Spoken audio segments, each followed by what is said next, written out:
Thanks, Isaac. Good beatboxing, by the way.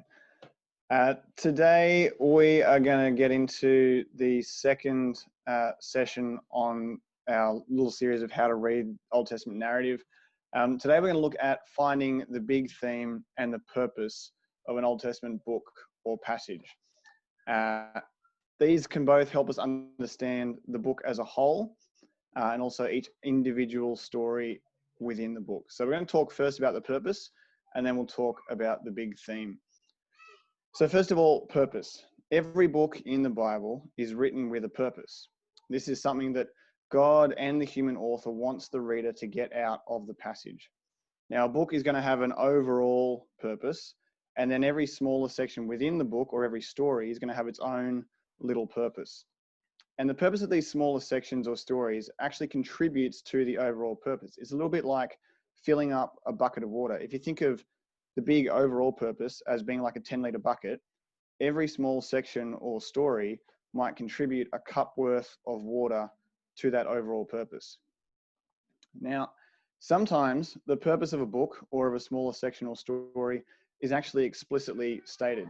For example, John's Gospel states in chapter 20, verse 31, that he has written his book so that people may believe that Jesus is the Son of God, and by believing they might have life in his name.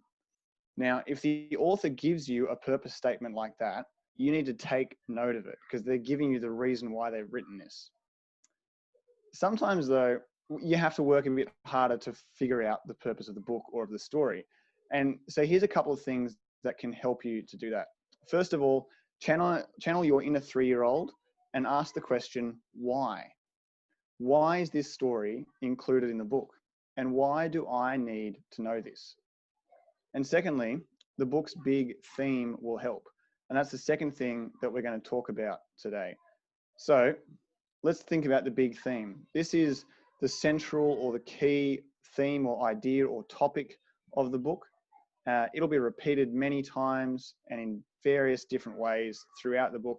You can also think of it as the subject of the book. So what is the book about?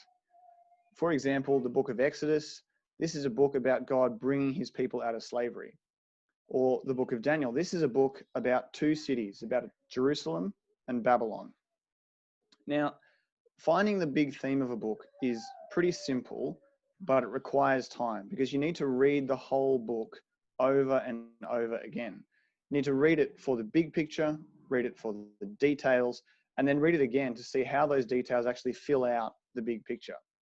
And as you do that, the big theme becomes clear. Now, we're going to spend some time in a second in small groups looking at the book of 1 Samuel to work out what this big theme is. Now, I'm not going to ask you to read the whole book. That's obvious. That would obviously take too long. So Rachel's going to put into the chat a bunch of different verses.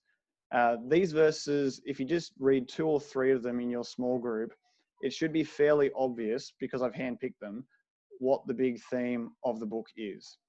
So Rachel's going to move us into some small groups now, and those verses should appear in the chat. Have a read through, just choose 2 or 3 of them, choose them at random. It doesn't matter if you don't get through all of them, and then just have a quick chat in your group about what you think the big theme of the book of 1 Samuel is. Thanks, Rach. Okay, welcome back, everyone. Hopefully, as you read these verses in your group, hopefully you noticed that the themes of kingship and of anointing get mentioned quite a bit. The big theme in 1 and 2 Samuel in these books is kingship. And kingship is very closely tied to the theme of anointing because every king had to be anointed. That was how you knew who was going to be king. And so that theme of anointing actually points us to a bigger overall theme of kingship in this book. But the question still is, how does knowing this big theme help us to understand the purpose of the book or the story? Well, if we want to know what the book is, if we do know what the book is about, if we know that big theme, we work that out, we can then actually use that to help us work out what both the book as a whole and also each individual story want us to know about this big theme, because that's kind of the topic of the book. And so each story in the book is going to teach us something about that big theme, and that can help give our why questions more focus, and more direction. And so Tim's actually going to show us a little bit about how that works later in his talk today. And I'm going to pass over to him now to get started in that. Thanks, Tim.